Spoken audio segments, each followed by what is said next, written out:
Good morning, sir. Zen, sir, are you there?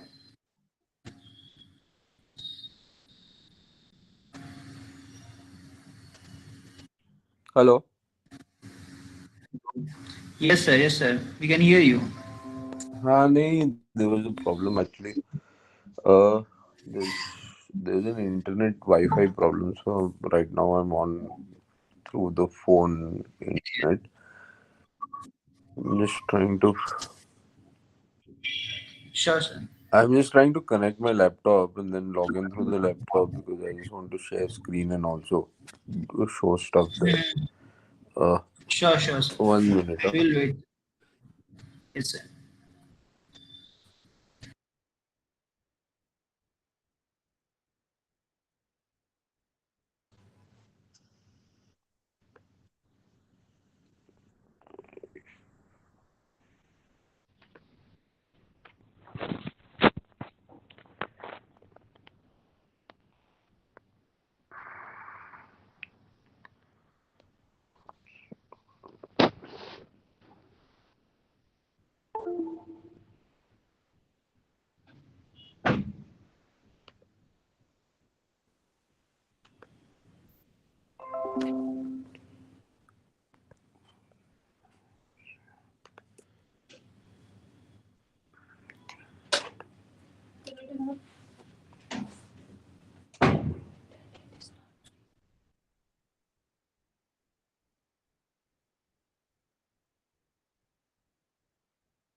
Hello. Hello. Yes, sir.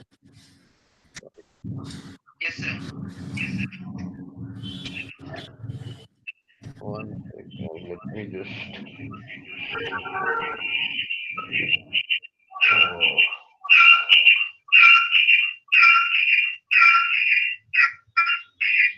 ये इतना echo क्यों है? Sir, I think you have logged on two devices. हाँ, but I'm trying to get out of the other. It is not going. One second.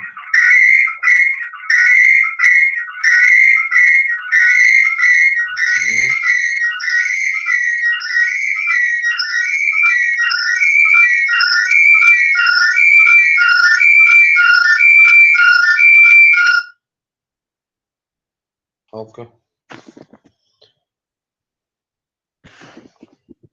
Yes, sir. Now fine. Now when we can start. Okay. Yes, sir.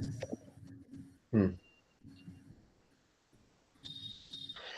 So basically, in this session today, okay, what I'm going to cover is just like a quick recap of you know core concepts. Get to uh, try to understand how an application is, whatever code you're writing, how that is converted to uh, binary code so that it can run, and what is happening behind the scenes, so that even if you would have already read that in the C course, but if there is any confusion there, or there was doubts there, that gets cleared out. Okay, so any computer system, okay, is made up of three things. Okay, there is your CPU, right?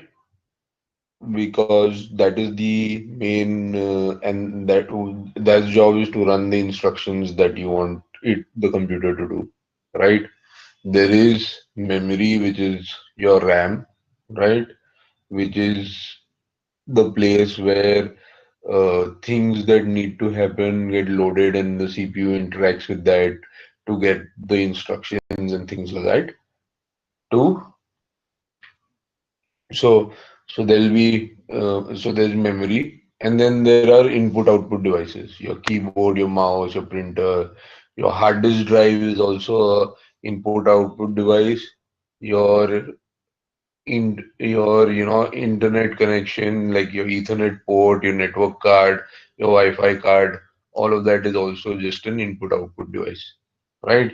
So in any computer system, by computer system I mean you know any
code so that you could write code like this.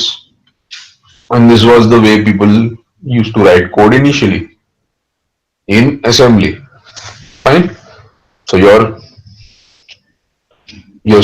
output of compilation is assembly code, and but before it gets to assembly code, it does checking of errors. So if you see here, here my code was wrong, so it gave me these errors, right? That in file included from hello.c my file.h error expected identifier or bracket before string constant hello, right? So it was the grammar was wrong, and hence it gave me an error, right? So the same thing is happening here. Before it goes into compile, before it gets into assembly code, it checks the syntax, which is the vocabulary and grammar, and ensures that is correct, right? Now once the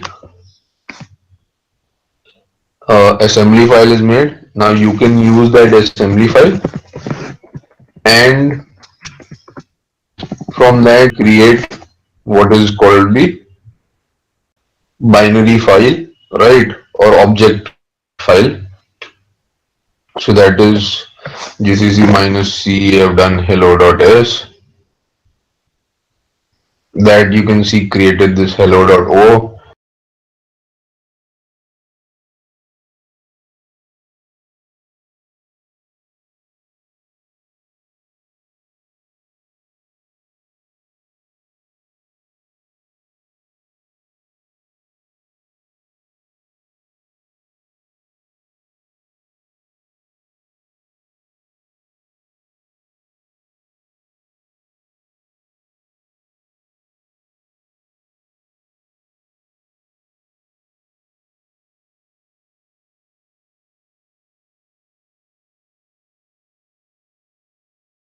What we're doing is we're only converting hello.c. So the file hello.c that went from just a text file which represents C code to another text file which was pre-processed, had all the code together.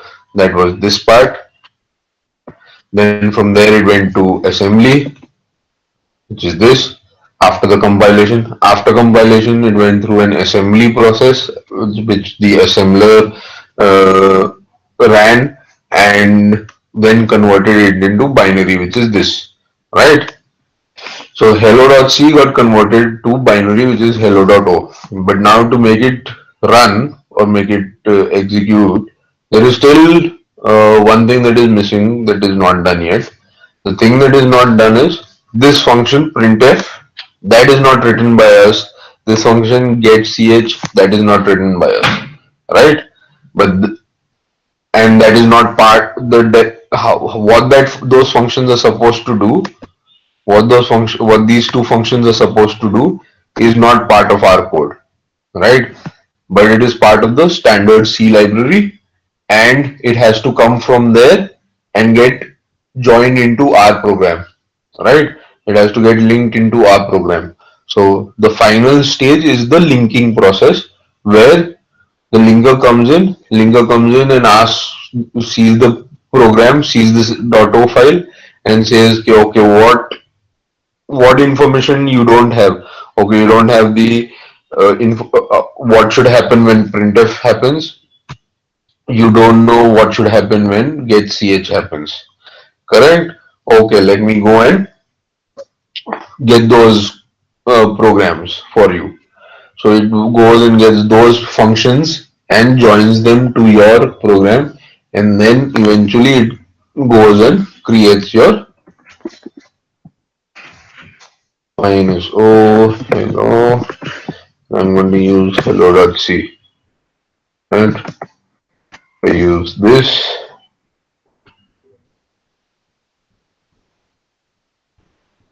I could use the .o file also. No, I didn't use that, but anyways.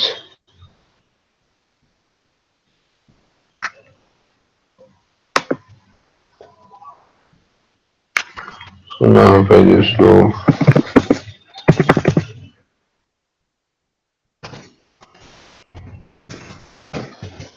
If I run it, it gets printed, right? Hello world got printed, everything's fine. So the last stage is the linking stage. Just to show you the issue, okay, just to make sure that you understand it. So I'm doing print instead of printf, right? And what I'm doing here, I'm creating a function print.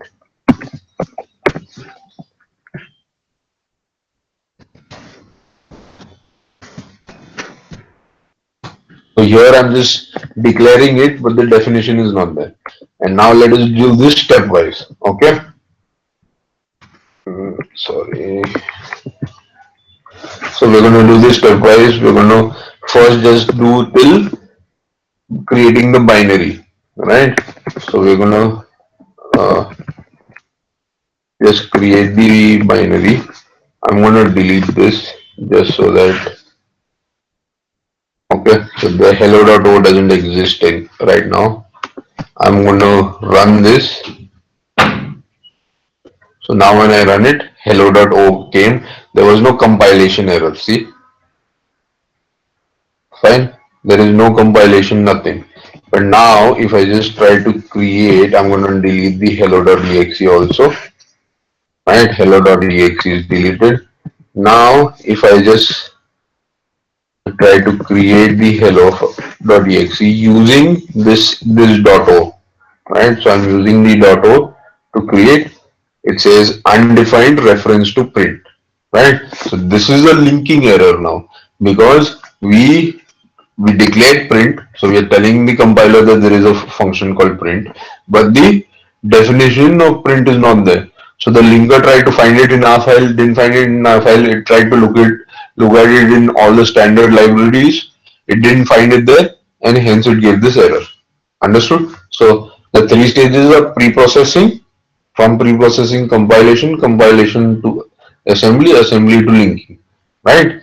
And when you run it, all of this when you're running, okay, when I'm running on my command line and all of this, what is happening? I am requesting the OS that I want to run it, right? And this is the thing that is there. So let me just fix this. I want to show you.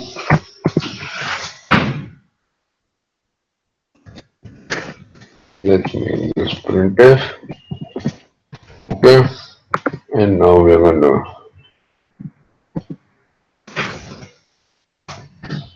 away with this new .c file, creating the exe.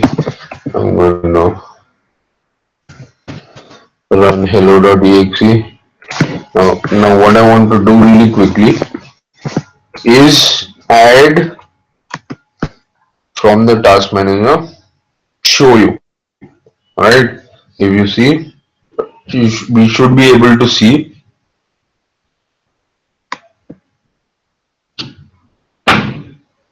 okay? So we have Visual Studio Code running, which is because this entire thing is running. Somewhere I should be able to, you know, see hello.exe running. You see it, right? And if I, so this is running here. If I go to the folder, double click it again, right? It runs from the starting again, right? Hello world. So every time I double click it, I'm asking the OS to run it. So depending on your OS, okay, on your mobile phone, this doesn't happen. If you open WhatsApp and then you ask and then you minimize it or you don't shut it down and then you ask it to open it again, it doesn't open a new instance for you, right? The same old instance only starts. But in on your PCs, the OS doesn't do that. The OS doesn't say only one instance of one application. It will run another instance, it will run another instance.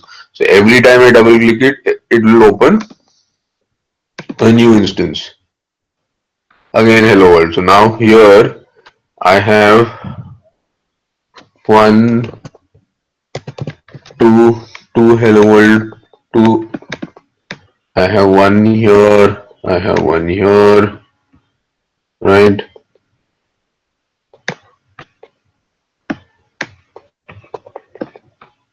Then I have another one here. I have another one running which is on my browser. And if I go and see my task manager, I'm sure I'll find multiple versions of hello.exe1. This is one of them. There are two here, right? Fine. So this is, and what the OS is doing is it's managing how it's going to run all the applications simultaneously. It's managing the RAM for it. It's managing the input output devices. It's managing the CPU time, right? And that is the thing that the OS is doing. For kids who are doing embedded systems and for doing who are doing microcontroller programming and all of that, one thing that you need to understand is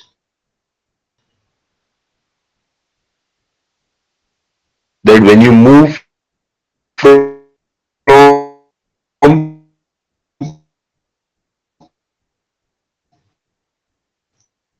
your you tell the OS run. So now whatever application you are writing, right, it goes through the same conversion process. Okay, it goes from you know it goes from hello this text file which is pure text which you can read to assembly code to that pre-processing output to assembly code to binary code and then eventually converting it into opcodes and instructions, right?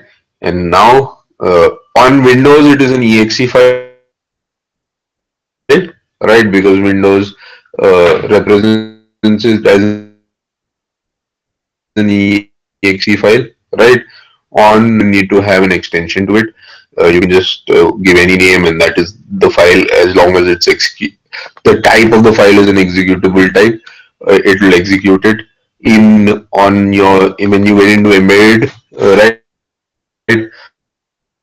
The output will be binary code which will be opcode, opcode उस type का, and that is something that is dumped onto your microcontroller and the microcontroller then reads one instruction at a time, right?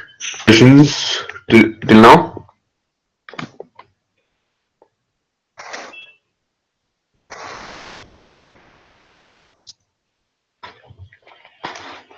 Hello? Okay, I don't see any questions. Couple of things that I want to make you understand. When we do int main and when we do return zero, who are, and we've been saying that main is where it starts from, right? Where is main is where your application starts from. So, who is main returning to actually? So, if you think about it, main is returning who do we tell to run the application? The operating system. So, main is actually returning this zero and whatever to the operating system, right? This was a way used earlier to tell the operating system that I ran and my application didn't do the right thing. So if I did, so people return zero to say the application ran successfully and everything was okay. And if it returned -1, -2 or something like that, it was a sign to say that oh there is an error while running the application. Okay. Yep. One sec.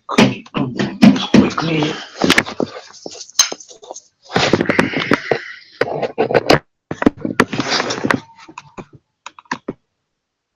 Okay.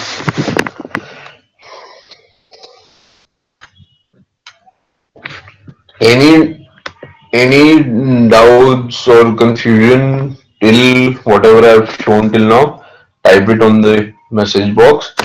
Okay, I have a question. Okay, that I want you guys to think about and answer. Okay, my question is that this hello.c file that I wrote,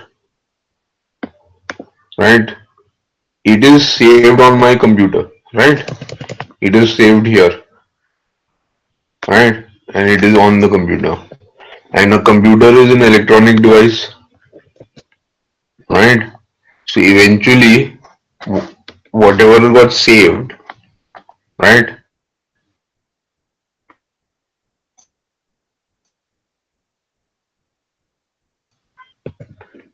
Correct? So why I can't run it directly if it's already in binary?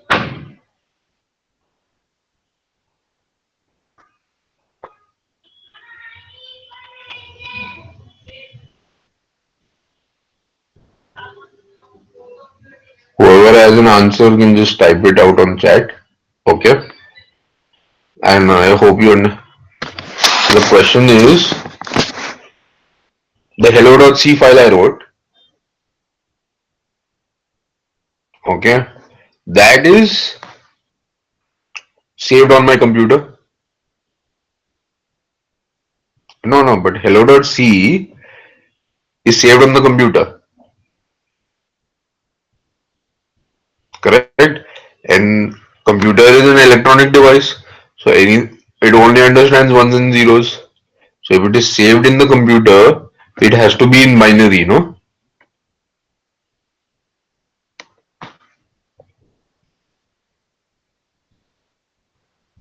Correct? Do you agree to this much of the statement that hello.c is in binary? It has to be saved on the computer, and because it is saved on the computer, it is in binary, right? So why I can't run it directly? Why did I need to, use GCC in this compilation process and all of that to convert it?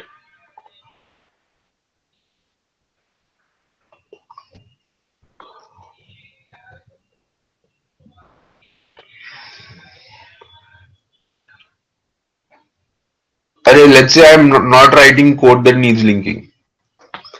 Okay, let's say all the functions that I needed are there only.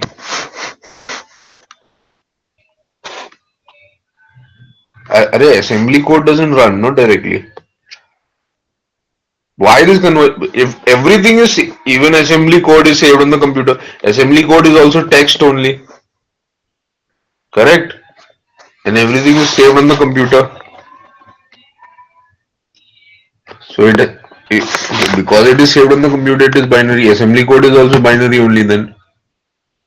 But why am I saying it is hello.c is text and assembly code is text?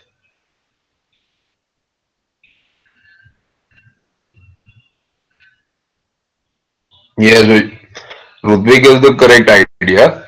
Okay.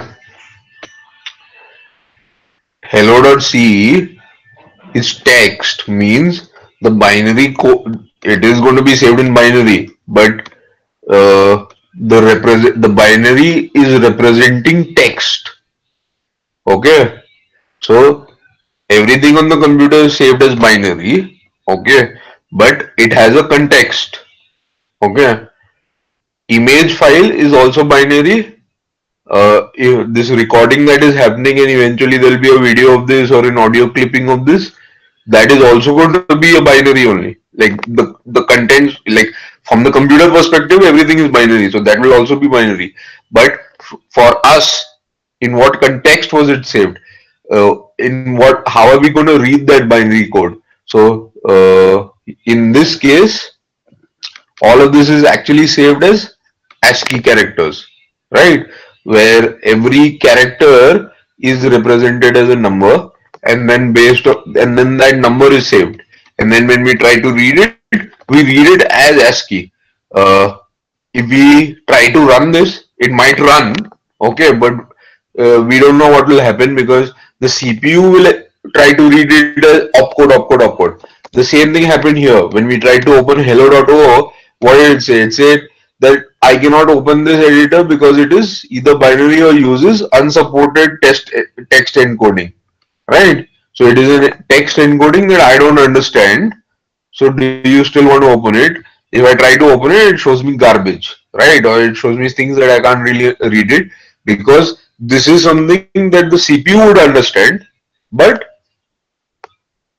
our text editor here is not able to show actual characters. Though in between you can see, actual characters coming in because for these numbers it might be able to convert it into text that it could display, right? But the other numbers, it's not able to convert it into text that it can display. Hence, it looks like this. Fine. So this was everyone clear with this concept. If I open a image file also in the text editor, it will show up something like this only. You know, if I try to just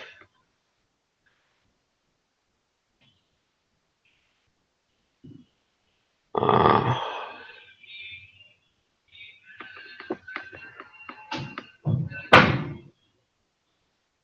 oh, this one. So this editor is a good editor. It's able to open this JPEG. So it basically understands how to open a JPEG, right?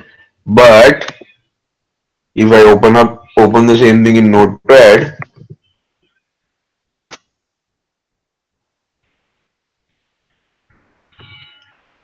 file open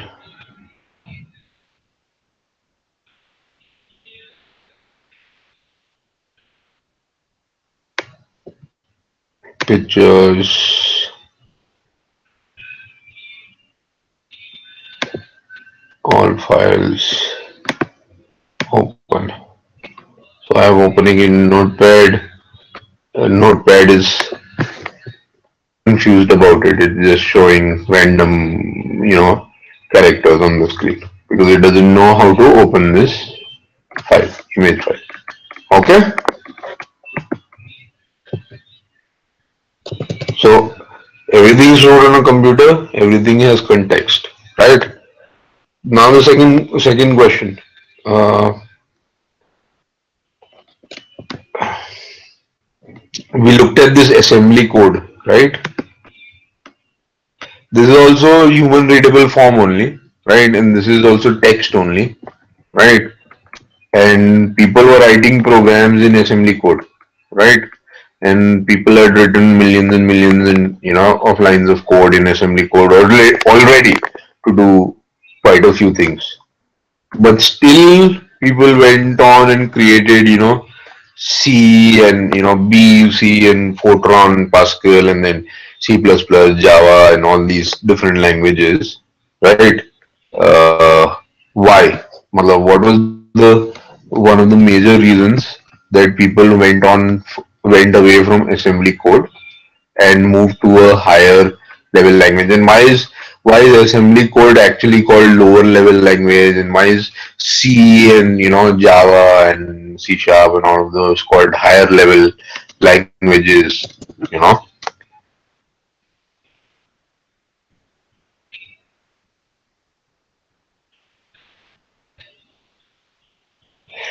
you can type out your answer if you have one.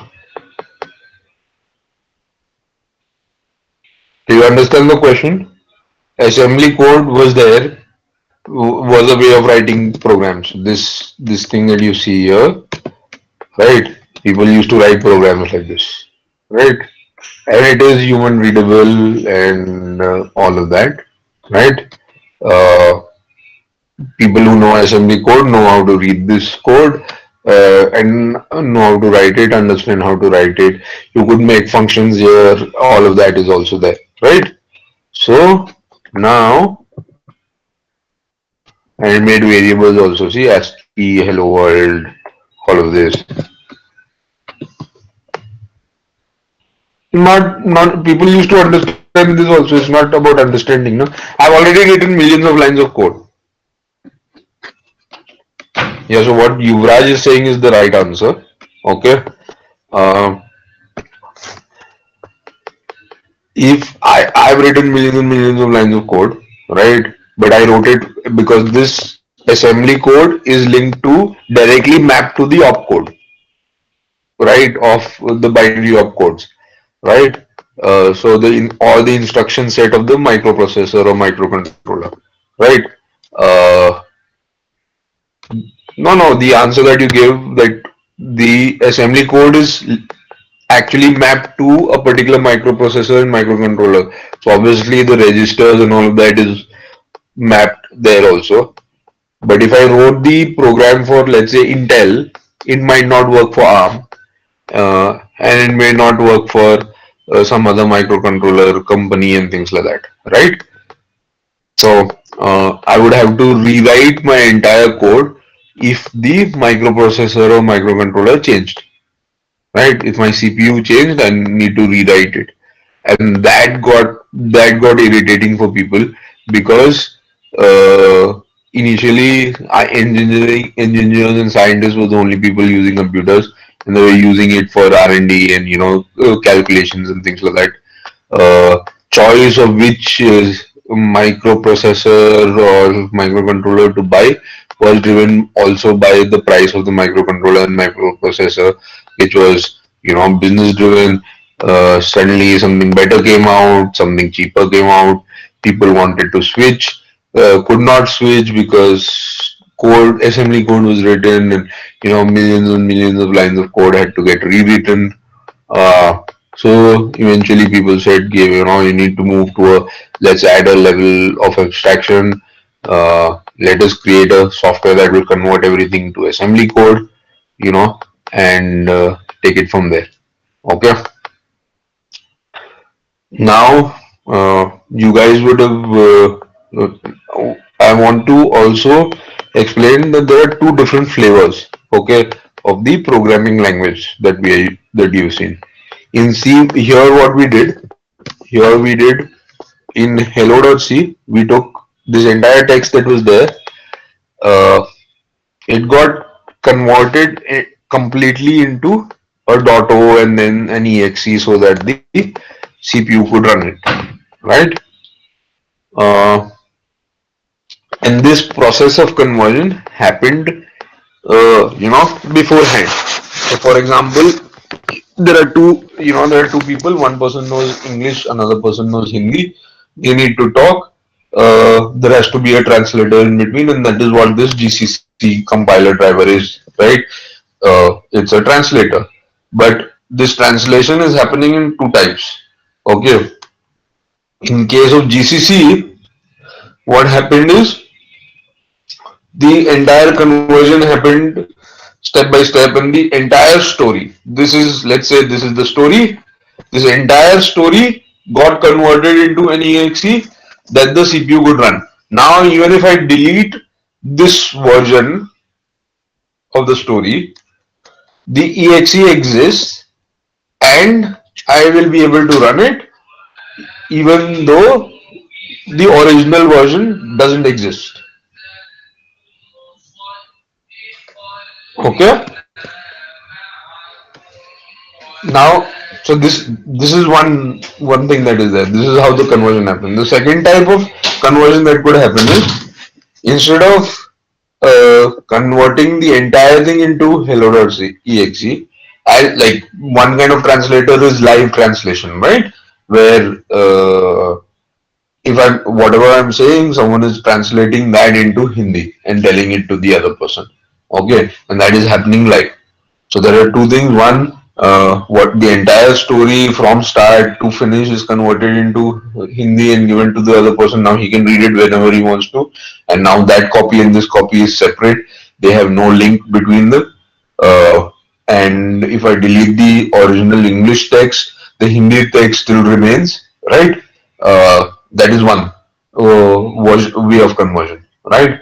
The second way of conversion is the minute the way line by line as I speak, there is a translator that is converting it into something that can be run. Okay, so the first type of language is called compiled languages. Okay, So C, C++, Golang, all of these are compiled languages. Okay. Uh, Java, C Sharp also. Okay. Are compiled languages. But if you look at the second type of languages where every line, okay, is being converted on the fly. So if I delete the original text, the actual program is lost because it was getting translated line by line, right? And there was no interim copying being made or anything like that. Okay, those kinds of languages are interpreted languages.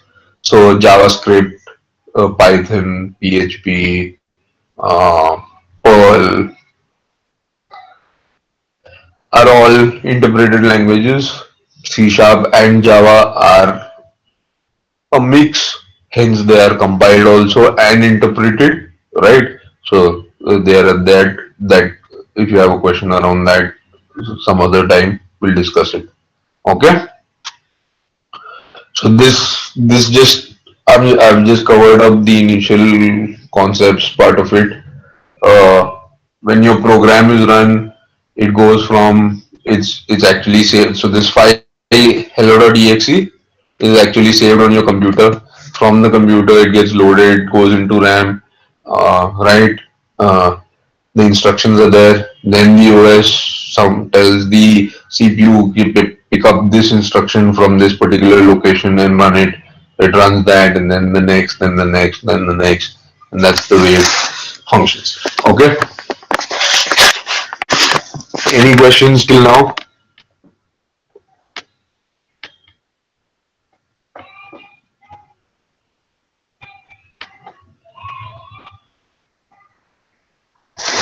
Okay. Another concept that I wanted to just clear out today and wanted to check if everyone's fine with it is pointers. Okay. If there is specific doubts around pointers that people have, okay, you can ask me. But what I want you to just think about is pointer is just a variable. The variable is saving an address. That's it. Is holding an address. So the value stored in the variable is an address, and if you look at it like that, then your concepts of pointers will become clear, and single pointer, double pointer, all of that will make sense. Ajay, another thing that I just wanted to reiterate, which I missed out, I ran multiple versions of Hello World, and you could see that all of them ran and all of them printed Hello World on the screen, right? And if I close one version, right, it will not affect. If I close this version, it will not affect the next one, right? This one still exists. So when the OS when you tell the OS to run a particular application, it runs it in a silo. Okay, it gives the application this feeling that it is the only thing running and it is the only thing that has access to the hardware. Okay, so this concept is very important, especially if you are going to be you need to be when you are going to be doing network programming or anything like that later on. Okay, if it's part of your course, if it's part of your project, it's also important to understand this when you transition from PC programming to embedded programming. In embedded programming, this doesn't exist. Okay, the application that you run ask it to run is the only application that it's running. Okay, so the application that you burn onto the microcontroller, that is the one. If there is no OS, if it's bare metal, right, uh, then that is the application that is running. There is no other application that is there. Okay, so this and if you wanted to have multiple applications and all of that, you will have to write that layer that can manage multiple applications on the embedded device. Okay, So this is something that you need to understand very clearly, that everything runs in a silo and runs as a different. It starts it starts and ends on its own. Based on its life cycle, even if it's the same application. Okay, so it doesn't matter. Yeah. So this hello world and this thing. This is for PC type. On your mobile phone, if I ran WhatsApp once and then I run it again, if I minimize and run it again, it takes off. It doesn't open a new instance. It takes off from where it was, and जो भी window खुला होगा वही दिखेगा, right? But on PC side, PC systems, it doesn't work like that. So it depends on what the OS wants to do with it, right? And this running instance of an application, this app that you see, which is running hello.exe, Notepad, Google Chrome, Task Manager itself is running, right? I have Visual Studio Code running. All of these are apps which are running. And if you look at this heading here, what is it called? It's called processes. So the instance of an application that you built, which is running, is called a process. Okay, and these processes are in silos, right? And one process cannot affect the other process. Okay,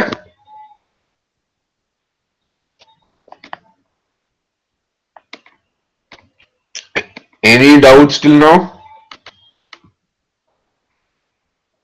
Anything that you want to ask? Any doubts?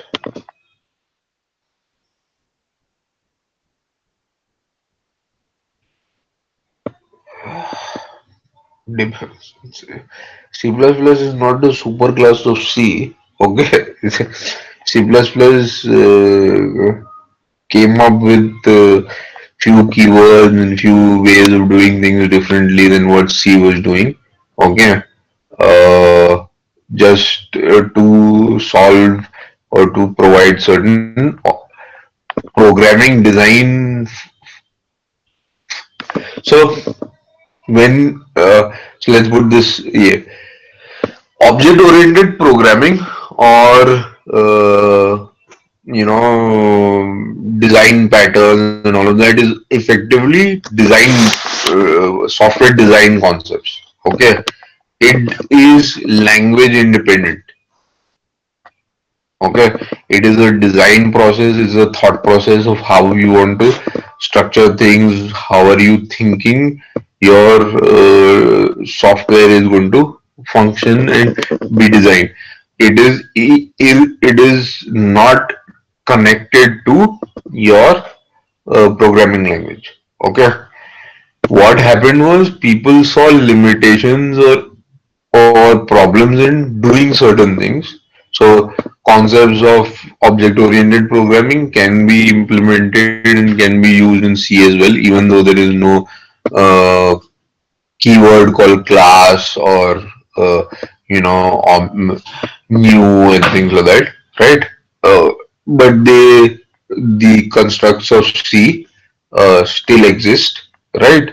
The construct of object-oriented programming, because it's a design concept, can be applied to C as well. Okay, so when you say you want to use C++, you can use C++, no issues. Okay, but the fact of the matter is, uh, then your design should be object-oriented, right? Don't write C style code in C++ when you can do things in an object oriented design manner. Okay? Don't use functional code. Fine. Next,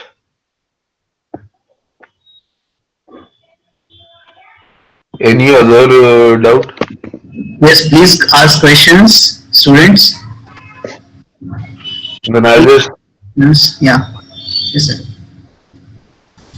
if there's any doubt, just type it out. I will take it up. I will, till then, just, you try to give a recap and try to give a trigger a thought process on how you should go about doing a block diagram. Okay, what you need to do is first you need to think about what is it that you need to build. Okay, so what you need from the system in terms of what functionality you need from the system. Okay, so let's take an example. Okay, a lot of you have if you're doing embedded and things like that. Okay, I'm Pranay is going to take a session on block diagram, correct? Or he was Yeah, supposed to take. he told us that, but just from your perspective, you can just share what you Ha, when he does it, he'll do it in more detail. But I'm just giving you a yeah. thought process to think how you should think about it. Okay, Yes, sir. Yes. let's say for example, you are creating a device. Okay, this is quite a few people who are doing embedded have this piece in it. Okay, you're creating a device that is going to be deployed somewhere. Okay, and it is just going to collect information about how dusty the environment is. Okay, or how much pollution is there in that particular environment. Okay, and report it to a server, and from an app I should be able to see. Okay, कि, which is the most pollutant area in Mumbai, let's say. Okay, so whichever areas are most pollution should be shown as red, otherwise should be shown as orange, yellow, green. I should have some grading system there. Okay, this is the project that you're building. I'm sure you can relate this to. A few people are making weather stations, a few people are making railway crossing systems, a few other people are making, solar monitoring units. All of these, like technically, these are all if the technical problems that are there are all same in all these projects. Okay, uh, from the only thing that is changing is what data you're collecting. Okay, otherwise, and maybe duration of collection and all of that. But from a technical perspective, you're doing the same thing. You're collecting data and you're going to be putting it onto a server and then creating different views for looking at that data. Okay, the only thing that is changing is the data and the views, right? Okay, so for doing this, okay, what do I need to do? I need to, so one functionality I need is to able to collect data from the environment. Now the data is going to be collected by sensors which are physical devices, right? But okay, today I said I want to collect pollution information. So now pollution information is the multiple. There could be air pollution, there could be noise pollution, there could be water pollution in that area. I don't know what, and I want to detect how much carbon monoxide is there in the air. I want to detect some other gas which is there in the air. But today I might want to detect one or two. Tomorrow I might want to detect how much carbon monoxide is there and how much oxygen is also there, right? In that particular area. I don't know. So every time am I going to change my software code for it? Am I going to do a lot of math on this? So what I see, what I understand is there has to be a device. So to manage the sensors, I need a system, right? So I need one module which will be a sensor manager, right? Which will manage the sensors that are there. Okay, in my system. The sensors are the physical thing, but there has to be a manager which is my module, right? Another functionality that I need is I need to be able to save this data that is coming in, correct? Uh, Save it locally, right? As well as send it across to the server, right? So now to save it locally, I need logically, what do I need? Logically, I need a logging system, right? Which will log the data, right? And to send data, what do I need? Logically, I need some kind of a communications manager or a communication system that will communicate and send the data to a server. Okay, you get the flow, how you should go about thinking about it. Think about what you need to do, okay, and to achieve it logically, what you need. Okay, here I'm not talking about, see, till now I've not said logging is going to happen or where the logging is going to happen. Okay, we're not deep diving yet. We're still high level and looking at now if I look at this, I will have one box. So let me try and you know pull up. Let's just for the sake of it, I'm going to pull up PowerPoint. Okay, since the screen is shared, and try to just draw out this thing.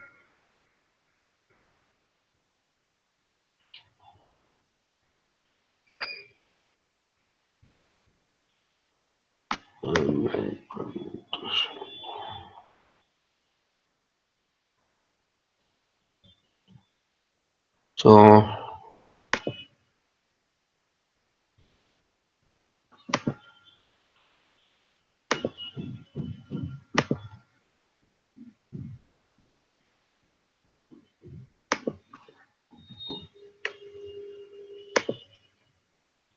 now let's start thinking about it. I said, what do I need? I need a sensor manager, right? And this one is going to be, why this is there to manage the various different kinds of sensors my system might need tomorrow, right? So detecting air pollution, carbon monoxide level, carbon dioxide levels, detecting oxygen level, noise pollution के लिए noise level कितना है, there will be different sensors that could be there. This device might be working on solar power, or battery होगा या पता नहीं कैसे होगा. तो power ठीक है कि नहीं है, that is also going to be managed by the sensor only. So now that is there. Then I said this information needs to be logged locally. So now definitely this system needs a logger or a log system, right? Then I said, okay, this system is going to be sending the data to a server and communicating to a server, right?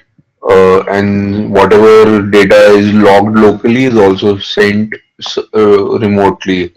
So this is going to be, there is going to be a, you know, communication subsystem, or something like that. And this communication subsystem, what the communication is going to use Wi-Fi or wireless or GSM or Zigbee. What it is, that is a later discussion when you start zooming into communication subsystem. Okay, but right now we are at the topmost level. Right now, my device which is there is also, I'm going to have multiple devices deployed, right? One device might be in Kolaba, another device will be in, let's say, VT station, another device is at the other station, another device is at Bandra, another device is at Vashi. So multiple places this thing is there. Another person who's going to go and set it up, the device should be able to tell who it is, where it, like, whether it's the Bandra wala device or it's the Vashi wala device, right? So this device will need to store certain parameters, okay, where it is located. It could be left in a field, and if I need to show it on Google Map as a UI, okay, where the pollution is more or less, I need to be able to get the location of the device. So two things are there. Either I have a location system, okay, So one way of doing it is I could add a GPS module and whatever, some module to give me location module. Okay. This module tells me the location of the device. Okay. Then there are other things also. How often do I want to send the data to my server? Do I want the data every 1 minute, or do I want it every 10 minutes? Do I want it 100 minutes? What it is, you know? So for doing this, I will need what? I will need some kind of time module or timekeeping module or timer module, right? Whatever you want to call it.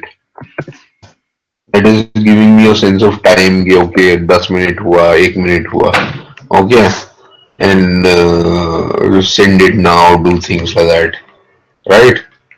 And then what else do I need?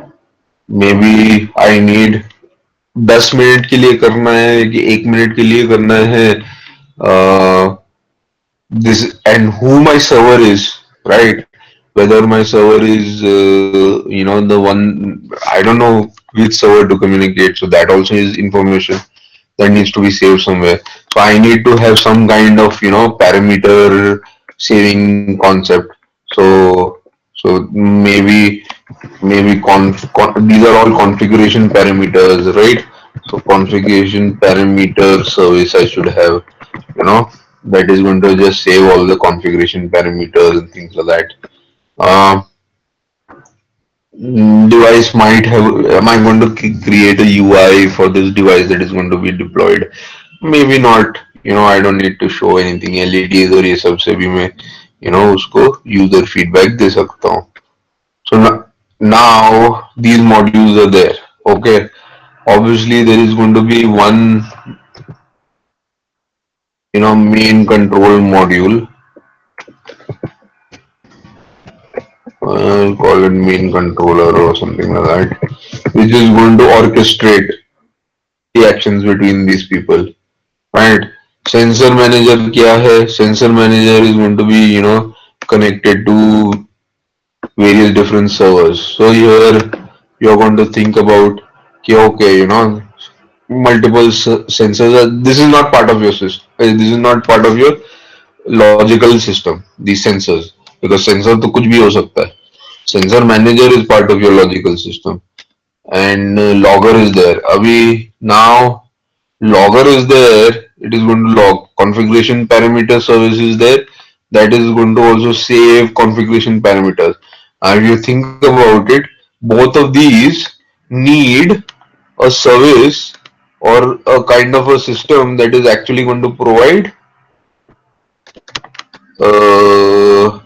what do you call it, non-volatile storage system, or let's just to keep it same simple, let's call it a storage system. I need a storage system which both the logger and the configuration parameter service will use, right? Now you get, I hope this gave you a thought process on how you would go about. Yeah, I was just thinking out loud. If I would have done the block diagram for the system, this is how I would be thinking. Okay, these are the things I would be thinking. I want to do this. How am I going to do it? Okay, I'm going to need a system that is going to do this for me. Now I need to connect the dots. Now I need to draw, the arrows and label the kind of information that is going to go from the storage system to configuration service. Like what is the main controller going to do? Main controller and configuration parameter service is going to talk to each other and get information from each other. Like the main controller is going to ask for configuration parameters, or it is getting configuration parameters, and the main controller is going to save.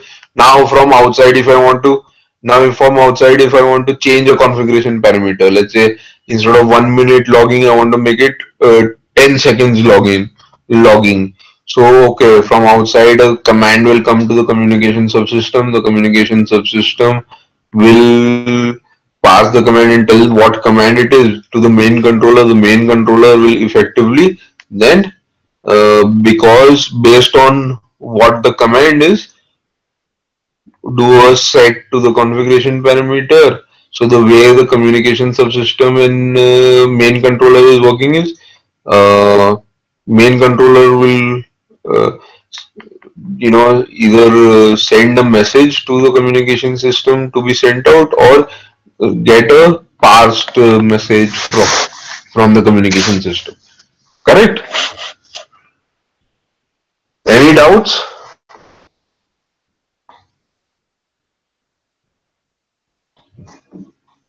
Did you guys get it?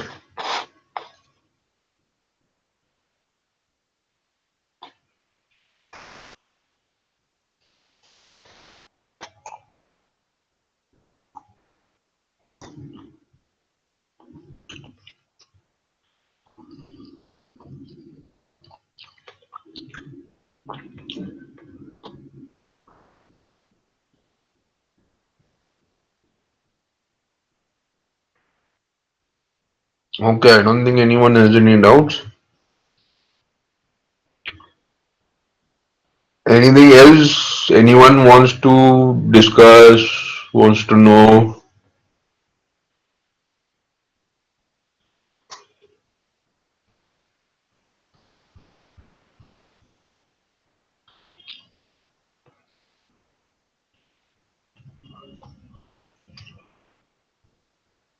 Okay, sir,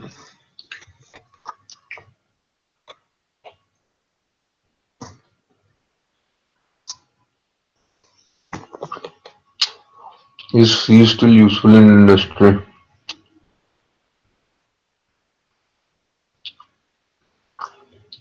C is useful in industry, is used in industry a lot, Baba.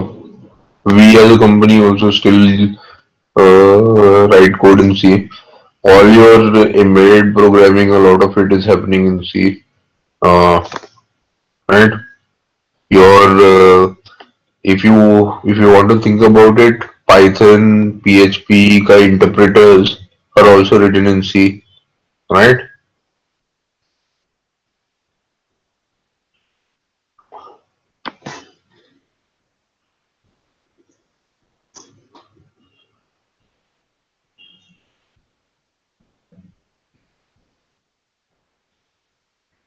What simulation you want to do?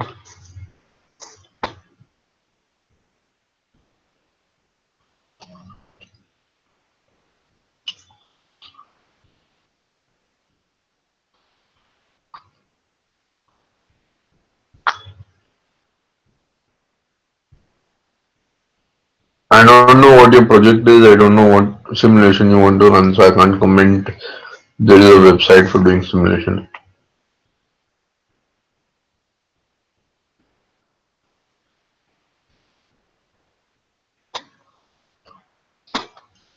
What mathematical modeling?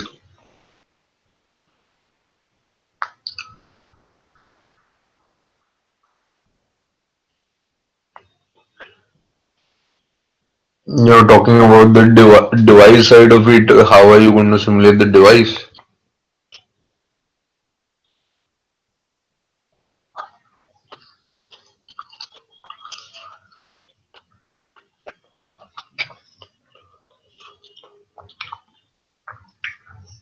You can always go and collect the boards and all of that from college, right? So I don't see there is any need for simulation there.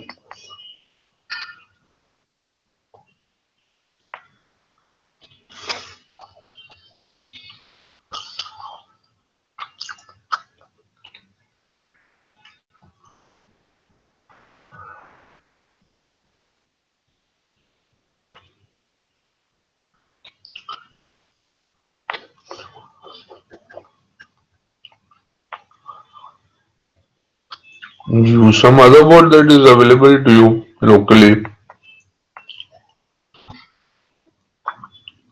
There are emulators that exist for different boards, Discovery board and all of that. You can use that if you want to.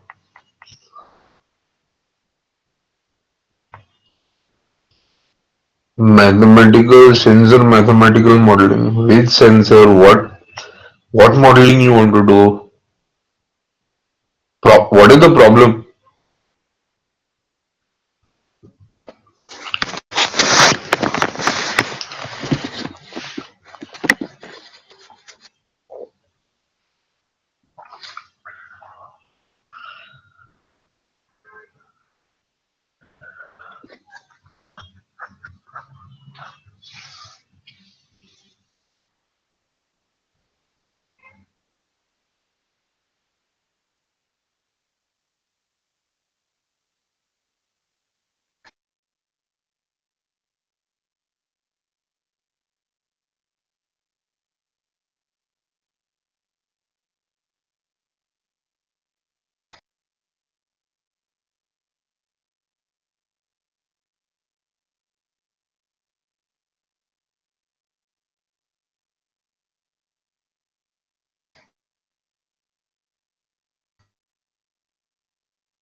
Correct? I think he has a session today. You should ask the question to him only because I don't know the background of it. So any comment from me would be vague only.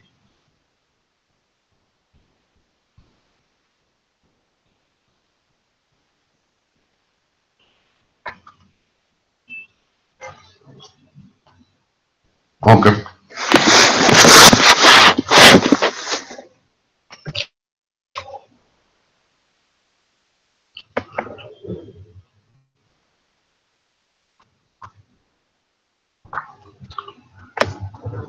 Anyone else? Any other questions?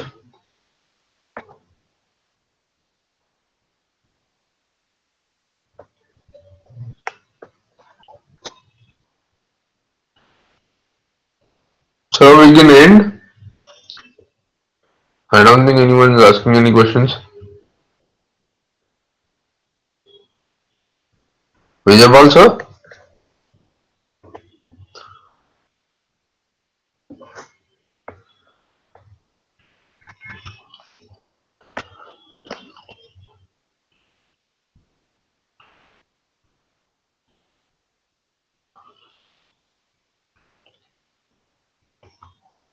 Okay, everyone. We can log off. Okay. I'm logging off. Bye.